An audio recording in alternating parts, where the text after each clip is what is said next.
नमस्कार दोस्तों, मैं आप लोग स्वागत करता हूं। दोस्तों, हमारे देश के प्रधानमंत्री जी का एक तो जिसे आप कह सकते हैं गुण है या टैलेंट कह लीजिए या फिर एक उनके बोलने का तरीका कह लीजिए कि वो किसी भी बात को आपके सामने इस तरीके से बोल देंगे या प्रस्तुत कर देंगे कि आप उनकी बातों को एकदम विश्वास कर जाएंगे। दोस्तों, उन्होंने संसद में एक बात कही जिसमें उन्होंने ये कहा कि मैं सबसे बड़ा ओबीसी हूं। तो बस मैं प्रधानमंत्री जी से ये जानना चाहता हूं कि सबसे बड़ा ओबीसी क्या होता है, क्योंकि मैं ओबीसी जानता हूं, एससी भी जानता हूं, एसटी भी जानता हूं, जनरल कास्ट भी जानता हूं, लेकिन ये सबसे बड़ा ओबीसी कौन सा है, ये तो मैंने आज तक नहीं जाना कि सबसे बड़ा ओबीसी कौन होता है। दोस्तों, इसी जो प्रधानमंत्री जी की इसी बात का कटाक्ष करते हुए राहुल गांधी ने यह कह दिया है कि प्रधानमंत्री जी ओबीसी है ही नहीं। और फिर ये झूठ बोल रहे हैं कि मैं ओबीसी वर्ग का आदमी हूं। नरेंद्र मोदी ओबीसी नहीं पैदा हुआ, नरेंद्र मोदी जनरल कास्ट का आदमी पैदा हुआ। उसकी जात को ओबीसी बीजेपी ने सिर्फ गुजरात में बनाया। ये 24 घंटा हिंदुस्तान के पिछड़े लोगों से झूठ बोल रहे हैं। तो दोस्तों, आप लोगों ने राहुल गांधी का भाषण तो सुन ही लिया होगा, बात तो सुन ही लिया होगा। तो दोस्तों, मैं आप लोगों को आज ये बताता हूं कि क्या सचमुच प्रधानमंत्री जी ओबीसी हैं भी कि नहीं। तो दोस्तों, अगर बात की जाए प्रधानमंत्री जिस जाति से आते हैं उस जाति का नाम है मोड़ जाति। मोड़ जाति 2002 से पहले जनरल कास्ट में थी।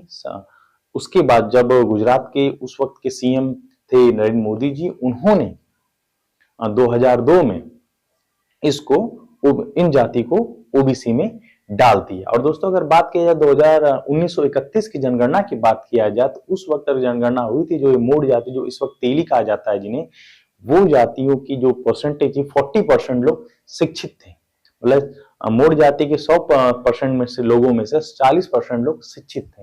लेकिन भाई गुजरात के सीएम थे और उस वक्त जब वो सीएम थे तो उन्होंने बिना ही किसी के, जिसे कह सकते हैं कि आंकड़ों के लिए हुए इधर उधर किए हुए, तुरंत उन्होंने उस जाति को, जो मोड़ जाति जिस जाति से प्रधानमंत्री जी आते हैं, उसे ओबीसी वर्ग में डाल देते हैं। तो जिससे ये कंफर्म हो जाता है दोस्तों कि प्रधानमंत्री जी सचमुच पैदाइशी ओबीसी नहीं है। हाँ, उन्होंने उस जात को डाल दिया ओबीसी में, उसके बाद वो ओबीसी हो गए थे। जिससे आप लोगों को क्लियर तो हो ही गया कि प्रधानमंत्री जी कब ओबीसी हुए और कब वो जिसे कहते हैं कि स्वर्ण जात में थे।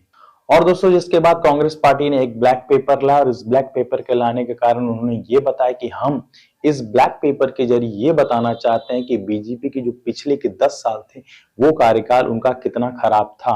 उन्होंने ये भी कहा, जो कांग्रेस के अध्यक्ष है मल्लिकार्जुन खड़गे, उन्होंने ये भी कहा कि हमारे देश के लिए आज भी सबसे बड़ा अगर कोई मुद्दा है तो बेरोजगारी और महंगाई। और उन्होंने ये भी कहा कि जो हमारे देश के प्रधानमंत्री नरेंद्र मोदी जी केवल नेहरू को कोसने का काम किए हैं, उन्होंने केवल नेहरू को कोसा है, लेकिन नेहरू और इंदिरा गांधी ने कितने सारे काम किए और क्या क्या उनकी उपलब्धियां थी उसके बारे में कभी भी प्रधानमंत्री नरेंद्र मोदी जी नहीं कहते हैं।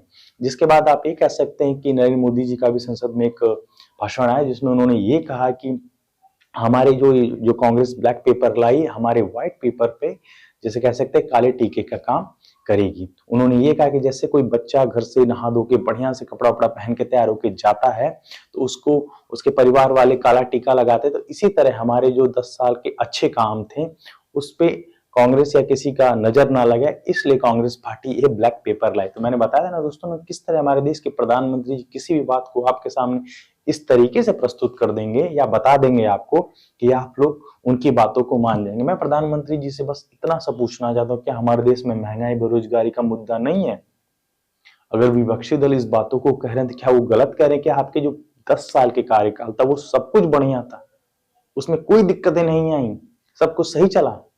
अगर सही चला तो फिर कोई बात ही नहीं है।